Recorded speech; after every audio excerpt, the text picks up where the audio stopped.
காலையில் அவர் ஒரு பிரேக்ஃபாஸ்ட் என்பதை அரேஞ்ச் செய்து தனது அமைச்சரவை சகாக்களை எல்லாம் அழைத்து உருக்கமாக பேசியிருக்கிறார். கண்ணீர் விட்டு அழுது இருக்கிறார். உங்களை 20 ஆண்டுகளாக நான் நிறைய தொந்தரவு செய்திருக்கிறேன், நிறைய திட்டி இருக்கிறேன். அது எதுவுமே தனிப்பட்ட காரணங்களுக்காக கிடையாது. கட்சியின் வளர்ச்சிக்காகவும் கர்நாடக மாநிலத்தின் வளர்ச்சிக்காகவும் தான். எனது திட்டுகளையும் எனது வசவுகளையும் உங்களது இதயத்திற்குள் எடுத்து செல்லாதீர்கள், என்னை மன்னித்து விடுங்கள் என்று கண்ணீர் விட்டு அவர் தனது சகாக்களிடம் மன்னிப்பு கேட்டிருக்கின்றார். ஒரு உருக்கமான ஒரு நிகழ்வாகத்தான் அது இருந்திருக்கின்றது.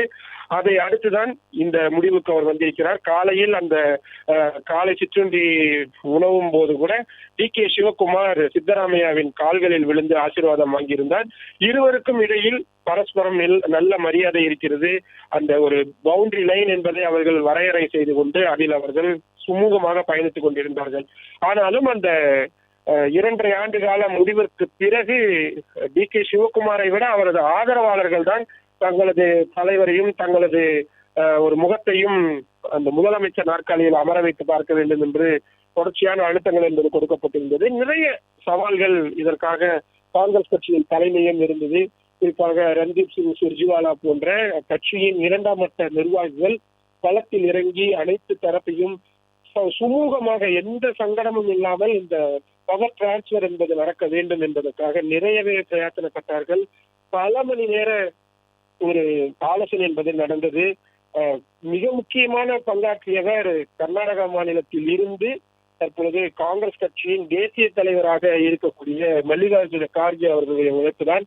ஏனென்றால் அவரது வீட்டில் எப்பொழுது பார்த்தாலும் அந்த கூட்டங்கள் என்பது நடந்து கொண்டே இருக்கும். பெரும்பாலான கூட்டங்கள் இந்த கர்நாடக மாநிலத்தின் நிலைமையை பற்றியானதாகத்தான் இருக்கும். இந்த 5 மாநில சட்டமன்ற தேர்தல் நடந்த பொழுது கூட கர்நாடகா மாநிலத்தின் அரசியலை பற்றி தான் அவரது வீடுகளில் அதிக அளவில் பேசப்பட்டது.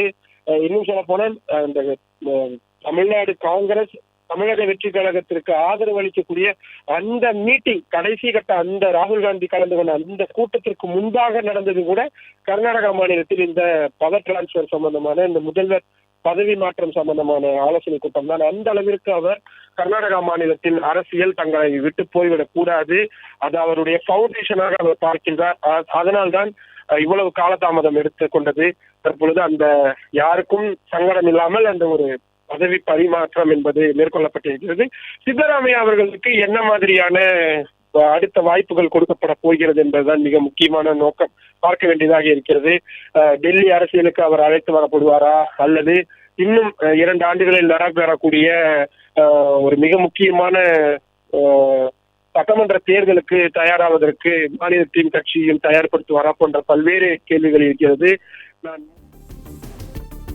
பிளே ஸ்டோர் மற்றும் ஆப் ஸ்டோரில் இருந்து பாலிமர் செயலியை QR கோடு மூலம் பதிவிறக்கம் செய்யுங்கள். செய்திகளை உடனுக்குடன் பெறுங்கள்.